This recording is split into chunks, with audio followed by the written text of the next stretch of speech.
Hello students, बेटा welcome back to my channel. आज बच्चे हम चैप्टर 3 क्लास 12 ह्यूमन रिप्रोडक्शन का क्विक रिवीजन करेंगे through NCERT exercise questions. So let's start बच्चे। फर्स्ट क्वेश्चन है बेटा, fill in the blanks. Human reproduces sexually, क्योंकि हम सबको पता है कि one is male parent involve and another is female parent involve in human reproduction, so they reproduces sexually. Second, human beings are viviparous because they give birth to young one. Fertilization is internal in human beings because it occurs inside the female reproductive tract, or you can say female body. Then male and female gametes are haploid because they formed after the process of meiosis, which is called as reductional division. Zygote is a diploid structure because it is formed after fusion of two haploid male, one is male and another is female gamete. The process of release of ovum from a mature follicle is termed as ovulation, which occurs due to LH surge on the 14th day of menstrual cycle. Ovulation is induced by a hormone called as LH, or you can say luteinizing hormone. The fusion of male and female gamete is called as, you can say it fertilization or syngamy. Next, syngamy is basically the term used in plants, so better you call it fertilization. Fertilization takes place in the, where it occurs in human beings, at the ampullary isthmus junction of fallopian tube, or you can call it directly fallopian tube. The zygote divides to form blastocyst, which get implanted in the uterus. The structure which provides vascular connection between the fetus and the uterus of the mother is called as placenta, which is the intimate connection between the two. Next question is, draw a labeled diagram of male reproductive system. The diagram is shown on your screen. You will practice it beta, because board में ये question आता है, either male reproductive system or female reproductive system. One between these two questions is always there in the board, so better you practice both of these structures, because the third question is here, the female reproductive system, so practice both of these. Then comes beta, write two major functions each of testes and ovary. Testis के function क्या है बेटा? पहला function है वो spermatogenesis में role play करती है.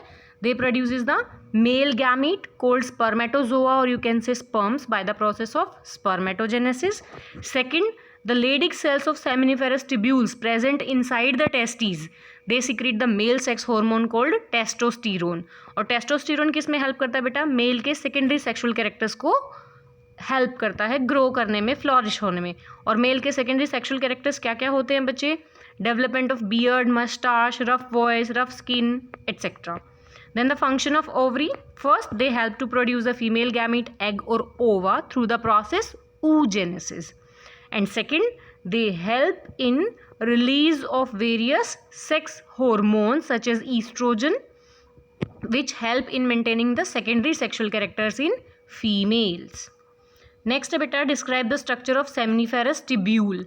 Structure of seminiferous tubule के explanation के साथ साथ बेटा आपको ये डायग्राम ज़रूर करना है, क्योंकि ये डायग्राम आपका प्रैक्टिकल में भी यूज़ होता है और थ्योरी में भी यूज़ होता है, जिसमें आपको हर एक सेल इन्होंने दिखा रखी है, सेक्शनल व्यू दिया है, जिससे आपको ये पता चल जाता है कि ये स्लाइड अगर आप प्रैक्टिकल पॉइंट ऑफ व्यू से देखें तो मेल की है मीन्स टेस्टिस शो कर रही है, कि फीमेल की है मीन्स ओवरी शो कर रही है. तो इस डायग्राम को भी प्रैक्टिस करना बेटा, और ये एक्सप्लेनेशन भी मैं आपको एक्सप्लेन कर देती हूँ. ये बोलता है बच्चे कि जो प्रोडक्शन है स्पर्म की टेस्टीज में, वो एक सुपर कोएल स्ट्रक्चर के अंदर होती है, जिसे हम सेमनीफेरस टिब्यूल बोलते हैं, जिसकी की एक्सप्लेनेशन मांगी गई है. ये टिब्यूल्स जो होते हैं बेटा, ये टेस्टिकुलर लोब्यूल्स के अंदर एग्जिस्ट करते हैं, और हर सेमिनिफेरस टिब्यूल जो होती है उसकी इनर लाइनिंग को हम जर्मिनल एपिथेलियम बोलते हैं, या जर्म सेलुलर एपिथेलियम बोलते हैं. और इसके अंदर बच्चे दो तरह की सेल्स होती हैं, स्पर्मेटोगोनिया सेल्स और सर्टोली सेल्स. जैसा कि हमने पिछली वीडियो में पढ़ा था, स्पर्मेटोगोनिया सेल्स कौन सी होती हैं? जो मेल जर्म सेल्स होती हैं या स्पर्म मदर सेल्स होती हैं, जिनमें मियोसिस हो के आगे जाके फाइनली स्पर्म्स या स्पर्मेटोजोआ बनते हैं. और सर्टोली सेल्स को हमने कहा था बच्चे कि ये नर्व सेल्स होती हैं, जो डेवलपिंग जर्म सेल्स हैं या डेवलपिंग स्पर्मेटोजोआ हैं, डेवलपिंग स्पर्म्स हैं, ये सेल्स उनको नरिशमेंट प्रोवाइड करती है ड्यूरिंग देयर डेवलपमेंटल फेज. साथ ही साथ ये सिक्रीट करती हैं male sex hormone testosterone. Next question है बेटा, what is spermatogenesis, describe briefly the process. तो हियर कम्स द प्रोसेस बच्चे। There are present the spermatogonium और sperm mother cells. They undergo the growth phase and form primary spermatocytes. After primary spermatocyte formation, they undergo first meiotic division, which is called as multiplicative phase, in which secondary spermatocytes are formed. Then second meiosis takes place in secondary spermatocytes and forms spermatids. These spermatids undergo maturation phase, develop tail, and get converted into spermatozoa, or you can say mature sperm cells. Then comes beta, name the hormone involved in regulation of spermatogenesis. तो spermatogenesis में क्या क्या involve होते हैं बेटा, LH और FSH hormone दोनों ही involve होते हैं, जो कि हाइपोथैलेमस से सिक्रीट होते हैं। ये हार्मोन रेगुलेशन ऑफ स्पर्मेटोजेनेसिस पे तो काम करते ही करते हैं, साथ साथ ये लेडिग सेल्स को भी हेल्प करते हैं और सर्टोली सेल्स को भी हेल्प करते हैं। मीन्स नरिशमेंट और स्पर्मेटोजेनेसिस दोनों में ही रोल प्ले करते हैं FSH and LH। Then comes difference between spermatogenesis and spermiation. बेटा जहाँ सेकेंड लास्ट वीडियो में हम लोगों ने स्पर्मिएशन, स्पर्मेटोजेनेसिस एंड स्पर्मियोजेनेसिस पढ़ा था, मैंने वहाँ भी आपको बताया था, दोबारा बता रही हूँ बच्चे, ये तीनों ही टर्म्स बहुत इंपॉर्टेंट है 1 मार्क क्वेश्चंस के लिए, जिसमें से 2 टर्म ये आपके NCERT एक्सरसाइज क्वेश्चन में पूछी गई है। पहली है स्पर्मियोजेनेसिस। स्पर्मियोजेनेसिस वो प्रोसेस है बेटा जिसमें इमैच्योर स्पर्मेटिड्स मैच्योरेशन फेज को अंडरगो करके मैच्योर स्पर्म्स या स्पर्मेटोजोआ में कन्वर्ट होते हैं। और स्पर्मिएशन वो प्रोसेस है बेटा जो मैच्योर्ड स्पर्म बने हैं स्पर्मियोजेनेसिस से, वो अपने आप को एम्बेड कर लेते हैं इनटू द सर्टोली सेल्स और फिर वहाँ से रिलीज होते हैं lumen of the seminiferous tubule में। So what is spermiation? It is the process when mature sperms are released from Sertoli cells into the lumen of seminiferous tubules. The next question is, draw a label diagram of sperm. So the diagram is in your screen. The sperm structure is divided into 3 parts: head, neck, body, and the last part is tail. You can combine it into further 3 parts: head, middle piece or tail. Or otherwise you can divide it into 4 parts: head, neck, middle piece and tail. Then comes what are the major components of seminal plasma. तो बेटा seminal plasma क्या होता है? अगर हम उसमें से sperms remove कर दें तो जितनी भी एसेसरी ग्लैंड्स की सिक्रीशंस होती है ह्यूमन मेल की, वो सब मिलके क्या बनाती हैं? Seminal plasma. और seminal plasma plus sperm equal to semen. तो सीमेन के अंदर क्या होता है बेटा? सीमेन जो मेल्स में प्रोड्यूस होता है, it is composed of sperms and seminal plasma. तो जो इसके मेजर कॉम्पोनेंट्स हैं वो हैं म्यूकस, स्पर्मेटोजोआ, बहुत सारी सिक्रीशंस जो उसमें फ्रुक्टोज आता है, कैल्शियम, एस्कॉर्बिक एसिड और बहुत सारे हाइड्रोलाइटिक एंजाइम जो स्पर्म्स को एग की मेम्ब्रेन में पेनिट्रेट करने में हेल्प करते हैं ड्यूरिंग फर्टिलाइजेशन प्रोसेस। साथ ही साथ इसमें जो फ्रुक्टोज प्रेजेंट है वो नरिशमेंट देता है और प्रोटेक्शन का काम एस्कॉर्बिक एसिड और अदर एंजाइम्स परफॉर्म करते हैं। What are the major functions of male accessory ducts and glands? तो बेटा अगर हम बात करें male accessory ducts and glands की, तो दे इंक्लूड वास एफरेंशिया, एपिडाइमस, वास डिफरेंस एंड रेटिटेस्टीज। इन सभी का फंक्शन क्या होता है बेटा? ये transportation and temporary storage of sperms का फंक्शन परफॉर्म करते हैं। अगर हम इसके अपोजिट बात करें तो मेल के जो एसेसरी ग्लैंड्स है जैसे seminal vesicle, prostate gland, bulbourethral gland, ये सभी मिलके एक फ्लूइड सिक्रीट करते हैं जो फीमेल रिप्रोडक्टिव ट्रैक के अंदर जब स्पर्म्स मूव करते हैं तो उनको मीडियम प्रोवाइड करते हैं, ट्रांसपोर्टेशन के लिए एनर्जी प्रोवाइड करते हैं और इस फ्लूइड मीडियम के थ्रू ही स्पर्म्स एग तक पहुंच पाने का काम करते हैं। नेक्स्ट क्वेश्चन है बेटा, what is oogenesis? Give a brief description of oogenesis। तो oogenesis क्या होता है बेटा? Process of formation of mature ovum और egg from the oogonia in females, और ये ओवरीज में टेक्स प्लेस करता है। और जब oogenesis होती है तो एक डिप्लॉयड oogoनियम या एग मदर सेल अपने साइज को बढ़ा कर लेती है और ट्रांसफॉर्म हो जाती है डिप्लॉयड प्राइमरी oocyte में। फिर जो डिप्लॉयड प्राइमरी oocyte होता है बच्चे, उसमें मियोसिस होता है और साथ साथ क्या बनती है? एक पोलर बॉडी। फिर नेक्स्ट डिवीजन होगा तो उस फेज पे भी एग के साथ साथ क्या बनेगी? एक और पोलर बॉडी। तो पर साइकिल oogenesis में एक ही फंक्शनल मैच्योर एग बन पाता है, बाकी दो तो पोलर बॉडीज होती हैं जो कि डीजनरेट हो जाती हैं। जबकि स्पर्मेटोजेनेसिस में एक मदर सेल से, स्पर्म मदर सेल से 4 फंक्शनल स्पर्म्स बने थे, जबकि oogenesis में एक एग मदर सेल से एक ही फंक्शनल ओवम बन पाता है। नेक्स्ट है बच्चे, draw a labelled diagram of section through ovary. इस डायग्राम को भी बच्चे ज़रूर प्रैक्टिस करना, ये भी बोर्ड के पॉइंट ऑफ व्यू से बहुत इंपॉर्टेंट डायग्राम है, प्लस ये आपके प्रैक्टिकल के पॉइंट ऑफ व्यू से भी 2 नंबर के लिए इंपॉर्टेंट क्वेश्चन बनाता है। नेक्स्ट है बच्चे, draw the diagram of a Graafian follicle. Graafian follicles का स्ट्रक्चर बेटा आपकी स्क्रीन पे है, ये आपके प्रैक्टिकल पॉइंट ऑफ व्यू से बहुत इंपॉर्टेंट है बच्चे। नेक्स्ट है, name the functions of the following. आपको इन सभी के फंक्शंस बताने हैं। सबसे पहले है बेटा corpus luteum.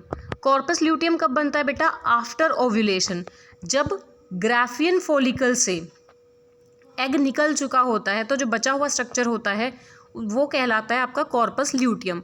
Corpus luteum produce करता है प्रोजेस्टिरोन, और प्रोजेस्टिरोन बेटा आगे की जो फेजेस है मेंस्ट्रुअल साइकिल की, ल्यूटियल एंड मेंस्ट्रुअल फेज, उनको रेगुलेट करता है।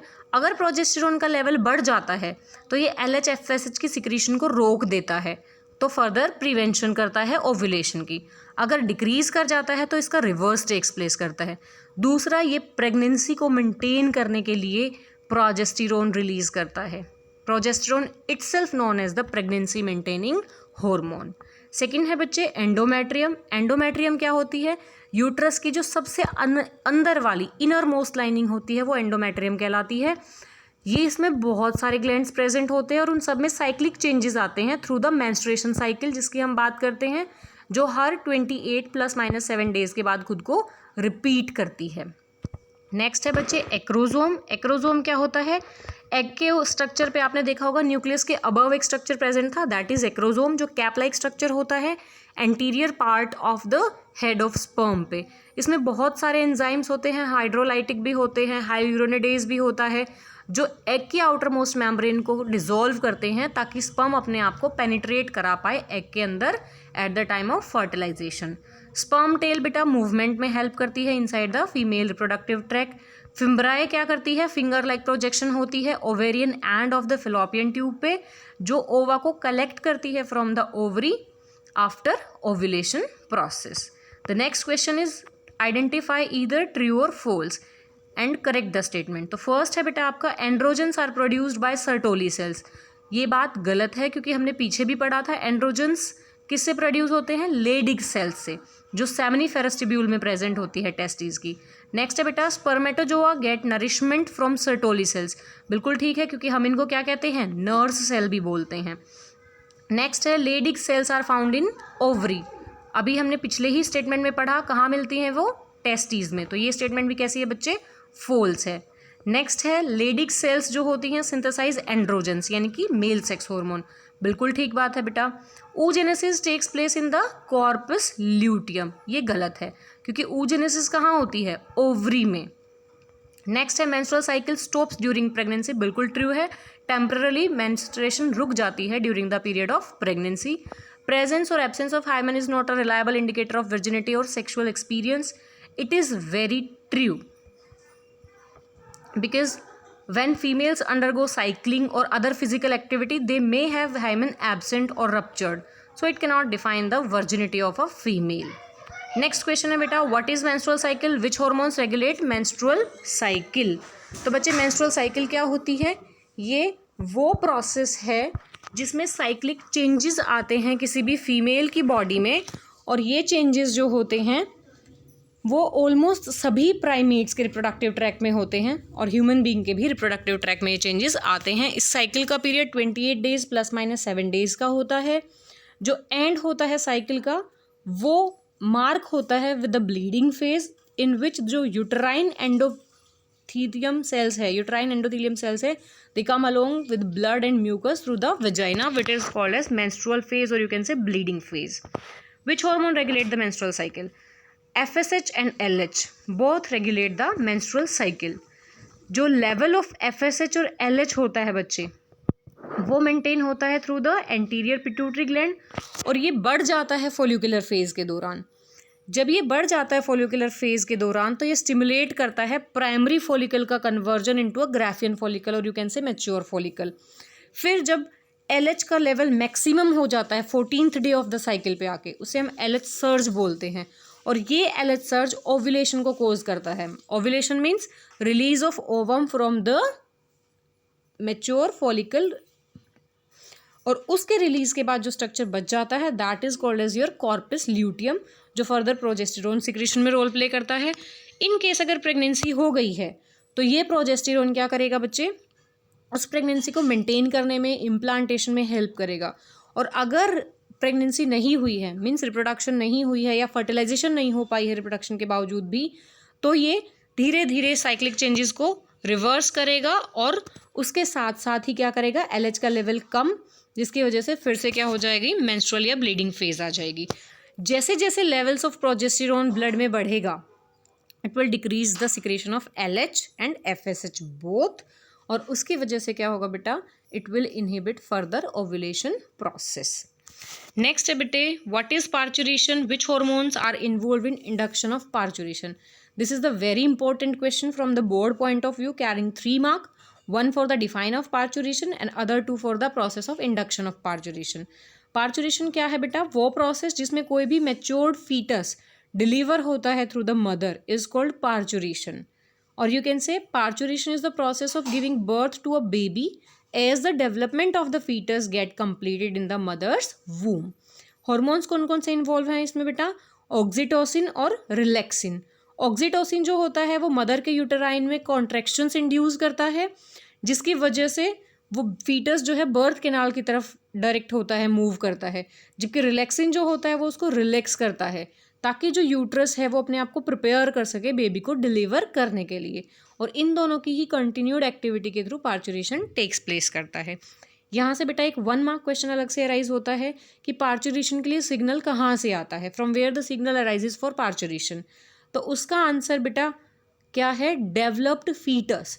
डेवलप्ड फीटस खुद एक अलार्म की तरह एक्ट करता है फॉर पार्चुरेशन। नेक्स्ट है बच्चे, in our Indian society women are often blamed for giving birth to daughters, can you explain why is this not correct.